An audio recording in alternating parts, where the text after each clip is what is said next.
The precious metals are rising fast with the gold and silver rally well underway. The question is how long will this last?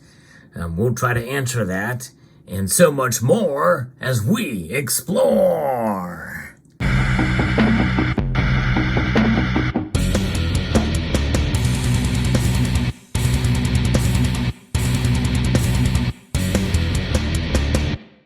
Gold and silver are up today in this market update. A lot happening here. In fact, silver made a huge leap and then pulled back some. If you enjoy videos like this where I talk about the metals markets, gold and silver, and others as well, I hope you will consider subscribing to the channel if you haven't done so already, and pressing that thumbs up button. It really does help the channel a lot when you do that. So what's going on in the precious metals space in terms of the markets? Well, the metals are all up except for palladium. It's actually down slightly, but it's over $900 an ounce. But gold and silver are the focus of this video. Gold is up over 1% today. It's getting much closer to $2,000 an ounce yet again. And, you know, it's very interesting to see. I think there's a lot more things operating in the economy that work against it falling back down to where it was earlier than it is for it to continue to climb at this point. So it's at $1,981.30, less than $20 away from $2,000 an ounce again, and I think we're going to hit there again soon. I really do. Silver is up 1.24% as of the recording of this video, moments before the markets close, up almost 30 cents to $23.81. It got to $24.17 earlier in the day. That's a pretty dramatic one-day rise, I would say, comfortably above $21. Comfortably above $24. We haven't seen that in a while. It's pretty exciting. But, you know, it got pulled back a little bit, and who knows? And we still have a long ways off to what I thought was a pretty reasonable prediction for silver by the end of the year at $28. Will I see it?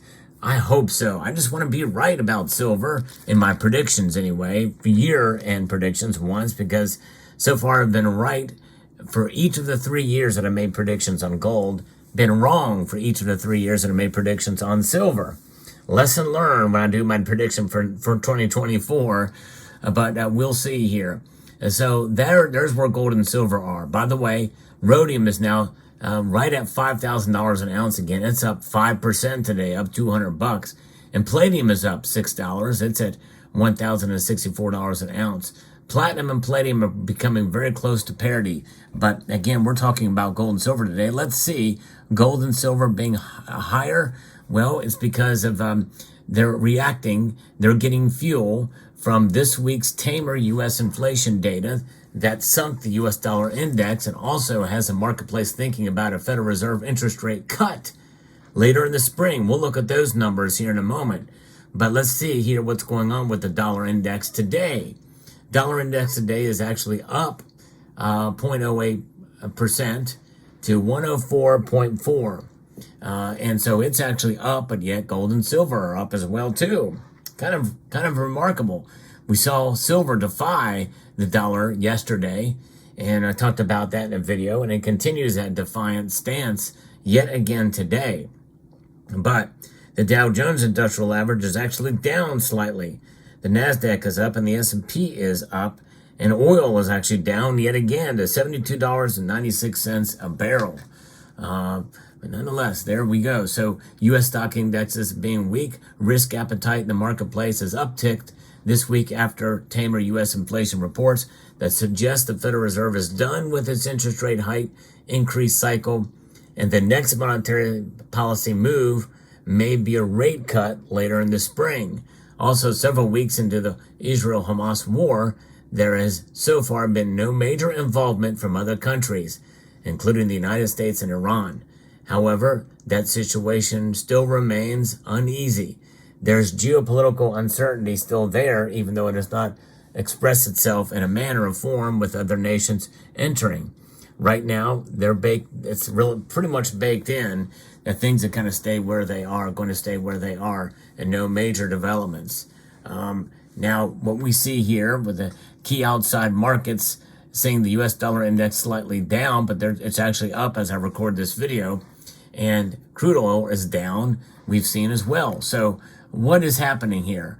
We are seeing essentially folks started to think about next year, because right now we have a very, very strong indicator that we're going to leave rates the same when the Federal Reserve meets on the 13th of December. There's a 99.8% chance that we're going to see the rates stay right where they are at a range between 5.25% and 5.5%. Only 0.2% think they're going to raise rates at this point.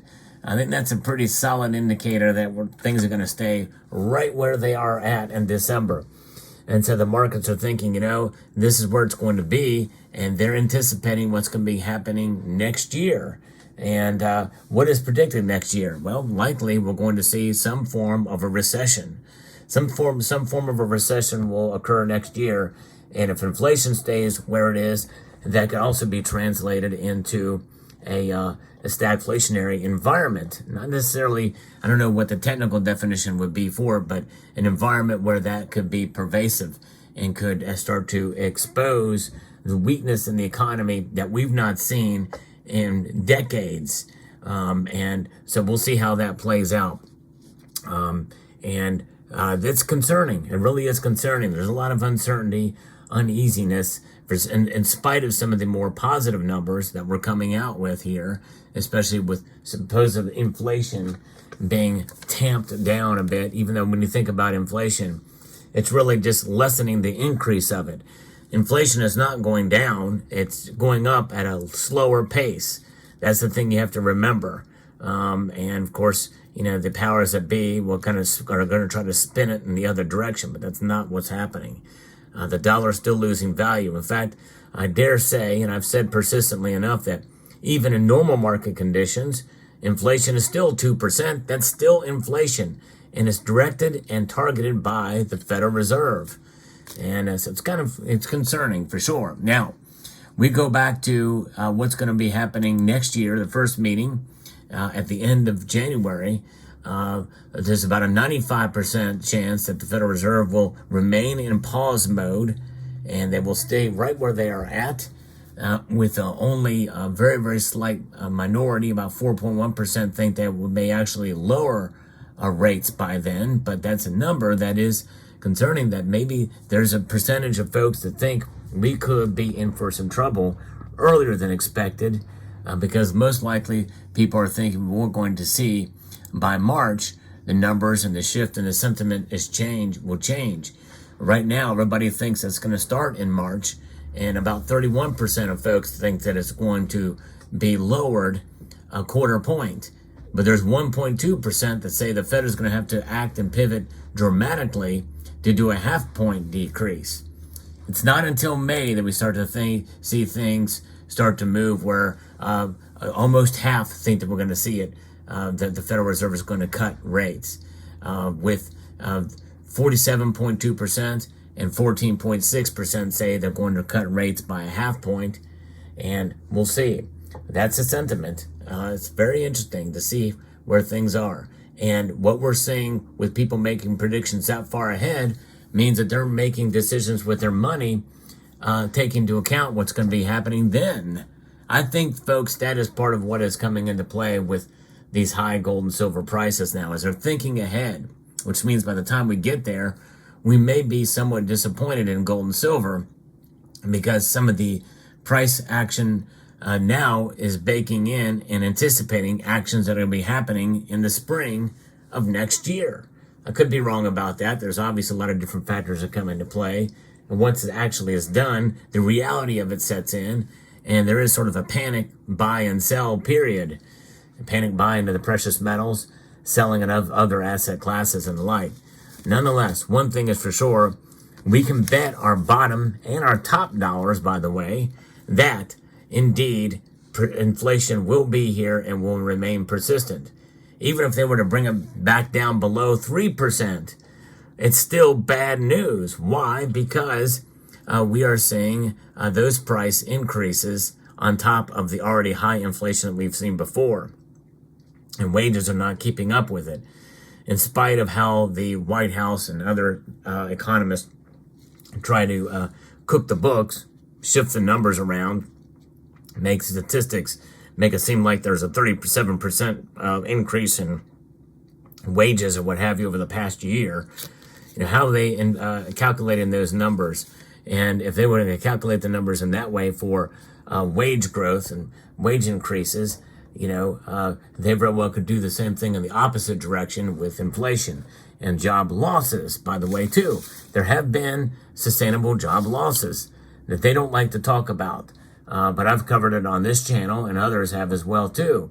And those people that lost those jobs and are having to get 2 other jobs to replace those jobs in the service industry, well, they would have something to say about what's going on in the country nowadays with the employment situation.